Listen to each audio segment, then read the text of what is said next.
जय हिंद। नमस्कार दोस्तों। तो यह वीडियो सेल चैप्टर का कोशिका चैप्टर का पार्ट 3 वीडियो रहने वाली है। इससे पहले मैं 2 वीडियो पहले ही अपलोड कर चुका हूं, जो कि पार्ट 1 है और पार्ट 2 है।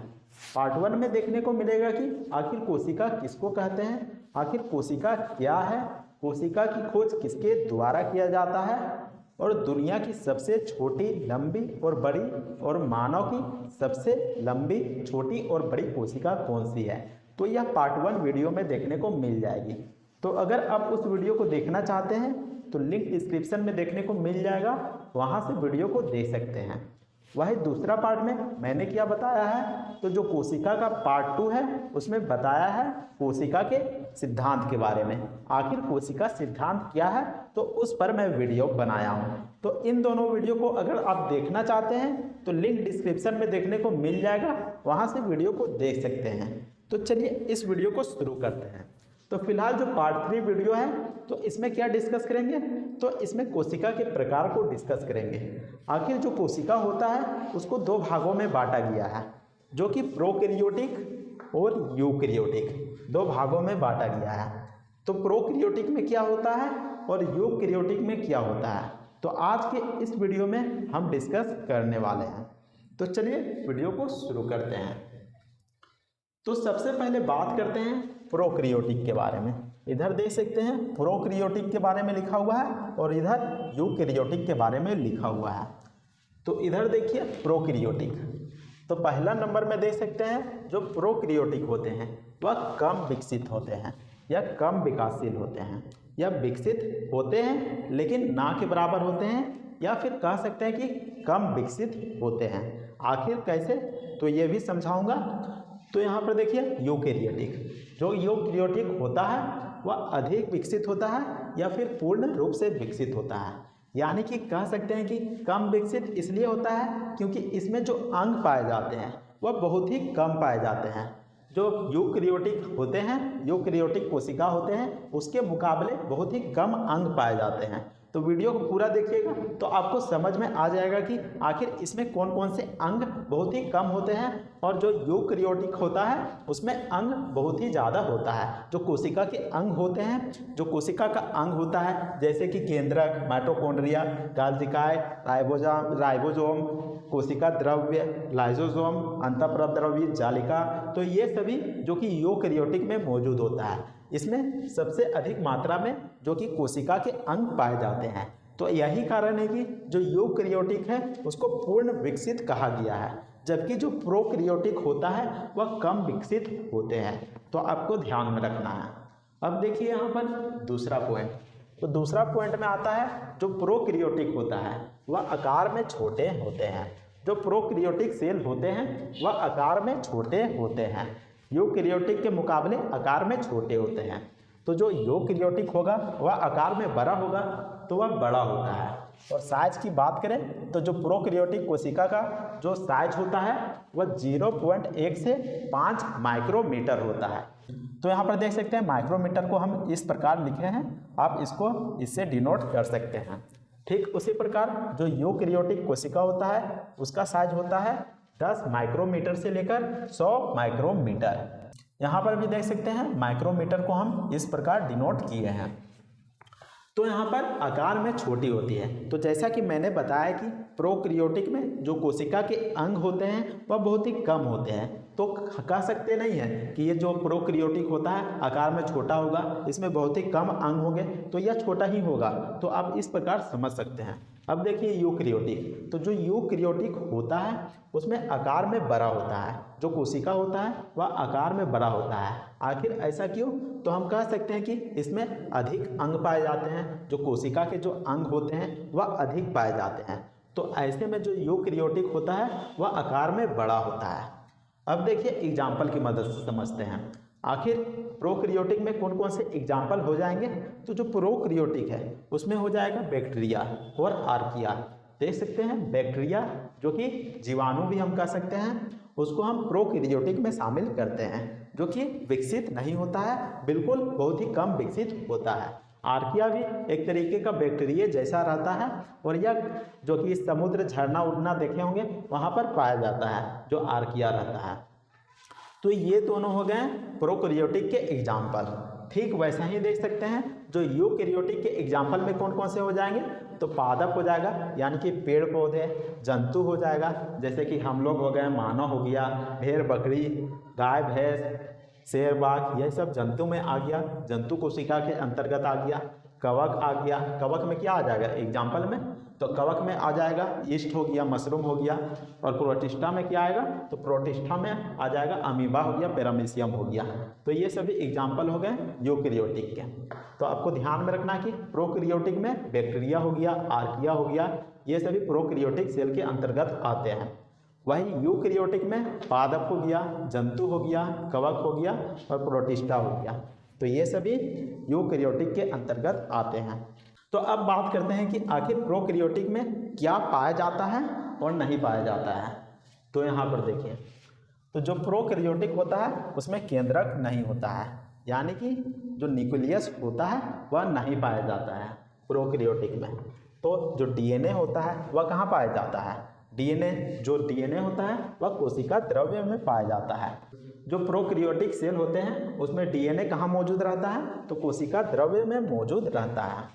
तो अगले वीडियो में हम बात करेंगे कि आखिर जो कोशिका के अंग, जो कि नाम यहाँ पर है, कोशिका द्रव्य हो गया, केंद्रिका हो गया, माइटोकॉन्ड्रिया हो गया, गाल्जिकाय हो गया, लवक हो गया, अंतःप्राद्रव्य जालिका हो गया, लाइसोसोम हो गया। तो इन सभी का डिस्कस हम अगले वीडियो में करेंगे।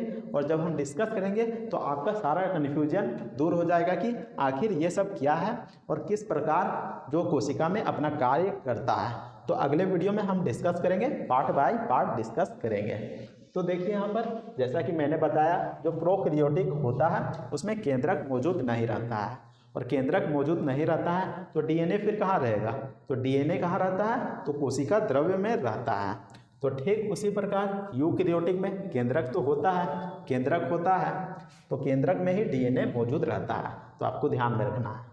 अब देखिए, केंद्रक तो मौजूद हो गया इसमें यूकैरियोटिक में, लेकिन जो प्रोकैरियोटिक होता है उसमें केंद्रिका मौजूद नहीं रहता है। आखिर जो केंद्रिका क्या होता है, तो केंद्रक के अंदर ही केंद्रिका पाया जाता है। तो यहाँ पर ऑटोमेटिक समझने वाली बात आ जाती है, अगर केंद्रक ही नहीं रहेगा तो केंद्रिका कहाँ से आएगा।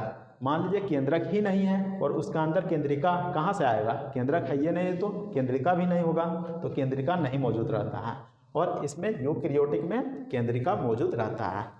जो प्रोकैरियोटिक हो गया उसमें माइटोकॉन्ड्रिया मौजूद नहीं रहता है, गाल्जिकाय मौजूद नहीं रहता है, इसके अलावा लवक मौजूद नहीं रहता है, अंतःप्राद्रव्य जालिका मौजूद नहीं रहता है और लाइसोसोम मौजूद नहीं रहता है, जो प्रोकैरियोटिक में हो गया। तो आपको ध्यान में रखना है कि कौन कौन सी चीज़ें जो कि प्रोकैरियोटिक सेल में मौजूद नहीं रहता है, तो केंद्रिका हो गया, केंद्रक हो गया, माइटोकॉन्ड्रिया हो गया, गाल्जिकाय हो गया, लवक हो गया, अंतःप्राद्रव्य जालिका हो गया और लाइसोसोम हो गया। तो ये सभी प्रोकैरियोटिक में मौजूद नहीं रहते हैं, तो आपको ध्यान में रखना है। वही यूकैरियोटिक में क्या क्या मौजूद रहते हैं, तो इसमें केंद्रक मौजूद रहता है, केंद्रिका मौजूद रहता है, माइटोकॉन्ड्रिया मौजूद रहता है, गाल्जिकाय रहता है, लवक रहता है, अंतःप्राद्रव्य जालिका रहता है और लाइसोसोम रहता है। लेकिन आपको ध्यान में रखना है कि जो लवक पाया जाता है, जो लवक पाया जाता है सिर्फ वह पादप कोशिका में पाया जाता है। जो लवक पाया जाता है वह पादप कोशिका में पाया जाता है, यानी कि पेड़ पौधे में सिर्फ पाया जाता है। तो आपको ध्यान में रखना है। बाकी जो लवक होता है वह जंतु में नहीं पाया जाता है, इसके अलावा कवक में नहीं पाया जाता है, प्रोटिस्टा में नहीं पाया जाता है। आपको ध्यान में रखना है। अब देखिए यहाँ पर कोशिका भित्ति, चौथा पॉइंट में आता है कोशिका भित्ति। तो जो कोशिका भित्ति होती है वह पतली होती है। जो प्रोकैरियोटिक होता है उसमें कोशिका भित्ति पतली होती है, लेकिन जो यूकैरियोटिक होता है उसमें कोशिका भित्ति मोटी होती है। लेकिन आपको ध्यान देना है कि जो प्रोकैरियोटिक होता है उसमें माइकोप्लाज्मा एक बैक्टीरिया है, एक जीवाणु है, एक तरीके कह सकते हैं वायरस होता है, वह उसमें कोशिका भित्ति नहीं होता है, यानी कि सेल वॉल नहीं पाया जाता है। तो आपको ध्यान में रखना है। ठीक उसी प्रकार जो यूकैरियोटिक होता है उसमें जो कोशिका भित्ति होता है वह केवल जो पादप में पाया जाता है, कवक में पाया जाता है, प्रोटिस्टा में पाया जाता है, इसमें पाया जाता है। लेकिन जो कोशिका भित्ति रहता है वह अलग अलग चीज़ों से बना होता है। तो जब हम डिस्कस करेंगे कि अगले वीडियो में कि कोशिका भित्ति क्या होता है, तो उसमें बताएंगे कि आखिर कौन सा चीज़ किससे बना होता है। तो यहाँ पर देखिए जो जंतु होता है जो जंतु कोशिका होता है उसमें कोशिका भित्ति नहीं पाई जाती है। तो आपको ध्यान में रखना है कि एक जो जंतु कोशिका होता है उसमें कोशिका भित्ति नहीं पाया जाता है, बाकी सभी में कोशिका भित्ति पाया जाता है। तो आपको ध्यान में रखना है। अब देखिए यहाँ पर जैसा कि मैं ये पॉइंट को बता चुका हूँ कि किसमें क्या पाया जाता है, किसमें नहीं पाया जाता है। अब देखिए यहाँ पर छठा पॉइंट डीएनए। डीएनए की बात कर लेता हूँ। तो जो डीएनए होता है प्रोकैरियोटिक में वह वृत्ताकार होता है, वृत्त के आकार का होता है। और आपको ध्यान में रखना है कि जो प्रोकैरियोटिक होता है उसमें हिस्टोन प्रोटीन नहीं पाया जाता है, उसमें हिस्टोन प्रोटीन नहीं होता है और वह एकल गुणसूत्र होता है। इसमें एकल गुणसूत्र पाया जाता है, यानी कि एक ही गुणसूत्र पाया जाता है। तो यह हो गया प्रोकैरियोटिक के बारे में। अब देखिए यहाँ पर यूकैरियोटिक के बारे में। तो जो यूकैरियोटिक का डीएनए होता है वह रेखिक होता है, यानी कि रेखा जैसा दिखाई देता है, रेखिक होता है। और इसमें हिस्टोन प्रोटीन पाया जाता है, हिस्टोन प्रोटीन पाया जाता है और इसमें एक से अधिक गुणसूत्र होते हैं। जो यूकैरियोटिक होता है उसमें एक से अधिक गुणसूत्र होते हैं। अब देखिए यहाँ पर रिक्तिका और रसधानी। जो प्रोकैरियोटिक होता है उसमें रिक्तिका और रसधानी नहीं होता है, रिक्तिका और रसधानी नहीं पाया जाता है जो प्रोकैरियोटिक होता है। और यूकैरियोटिक में रिक्तिका और रसधानी पाया जाता है। लेकिन जो रिक्तिका होता है और रसधानी होता है वह सिर्फ पादप कोशिका में पाया जाता है और जंतु कोशिका में लगभग पाया भी जा सकता है या फिर नहीं भी पाया जा सकता है। लेकिन जो रिक्तिका और रसधानी होता है वह पादप कोशिका में पाया जाता है। तो आपको ध्यान में रखना है। अब देखिए यहाँ पर जो प्रोकैरियोटिक होता है उसमें सूत्री विभाजन नहीं होता है, सूत्री विभाजन नहीं होता है। आखिर सूत्री विभाजन क्या है तो यह भी वीडियो में हम डिस्कस करेंगे, लेकिन आज हम डिस्कस नहीं करेंगे, अगले वीडियो में हम डिस्कस करेंगे। तो देख सकते हैं यहाँ पर यूकैरियोटिक, यूकैरियोटिक में सूत्री विभाजन होता है। तो यही था अंतर। तो चलिए इसको मिटा लेते हैं, 2-3 अंतर और बचा हुआ है उसको भी लिख लेते हैं। प्रोकैरियोटिक और यूकैरियोटिक के कुछ पॉइंट बचे थे तो इसको मैं लिख लिया हूँ। तो देख सकते हैं 9वां नंबर में, 9वां नंबर में क्या अंतर है प्रोकैरियोटिक का। तो इसमें 70S प्रकार का राइबोसोम पाया जाता है। तो जो प्रोकैरियोटिक होता है उसमें 70S प्रकार का राइबोसोम पाया जाता है।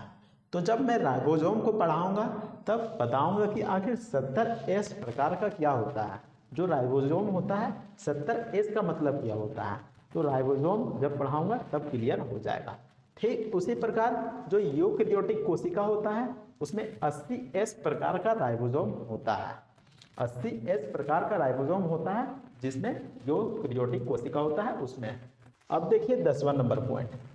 तो इसमें क्या हो जाएगा प्रोकैरियोटिक में, तो सूक्ष्म नलिकाएं एवं सूक्ष्म तंतुक नहीं होता है।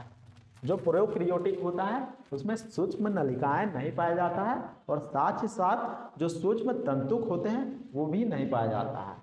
ठीक उसी प्रकार यूकैरियोटिक में इसका अपोजिट होता है, सूक्ष्म नलिकाएं एवं सूक्ष्म तंतुक पाया जाता है, उपस्थित होता है। तो जितना भी मैंने कट किया है वहाँ पर अनुपस्थित लिख सकते हैं और जहाँ पर मैंने सही टिक किया है वहाँ पर उपस्थित लिख सकते हैं। तो अगर आप नोट्स बना रहे होंगे तो इस तरीके से लिख सकते हैं। 11वां नंबर में देख सकते हैं प्रोकैरियोटिक में तो श्वसन एंजाइम। तो जो प्रोकैरियोटिक होता है इसमें श्वसन एंजाइम भी होता है, लेकिन कहाँ पर होता है तो प्लाज्मा झिल्ली में होता है, प्लाज्मा झिल्ली में श्वसन एंजाइम होता है। तो आपको ध्यान में रखना है। अब देखिए जो यूकैरियोटिक होता है उसमें श्वसन एंजाइम माइटोकॉन्ड्रिया में होता है और यूकैरियोटिक में माइटोकॉन्ड्रिया मौजूद रहता है, जैसा कि मैंने बताया। तो श्वसन एंजाइम माइटोकॉन्ड्रिया में होता है। तो उम्मीद करते हैं कि आपको समझ में आ गया होगा कि आखिर प्रोकैरियोटिक और यूकैरियोटिक में क्या अंतर है। तो नेक्स्ट वीडियो में हम पार्ट बाय पार्ट लेकर आएंगे कोशिका के अंग के बारे में, जैसे कि कोशिका द्रव्य, कोशिका भित्ति, इसके अलावा राइबोसोम, गोल्जी काय, अंतःप्रद्रव्य जालिका, इसके अलावा लवक हो गया। तो ये सभी चीज़ों के बारे में हम पार्ट बाय पार्ट लेकर आएंगे। तो इससे पहले अगर कोशिका के बारे में आपने नहीं पढ़ा होगा तो उस वीडियो को देख लीजिएगा, लिंक डिस्क्रिप्शन में देखने को मिल जाएगा। और उम्मीद करते हैं कि आपको यह वीडियो पसंद आया होगा। तो वीडियो को लाइक जरूर कीजिएगा और चैनल को भी सब्सक्राइब जरूर कर लीजिएगा। तो मिलते हैं नेक्स्ट वीडियो में, तब तक के लिए जय हिंद, वंदे मातरम।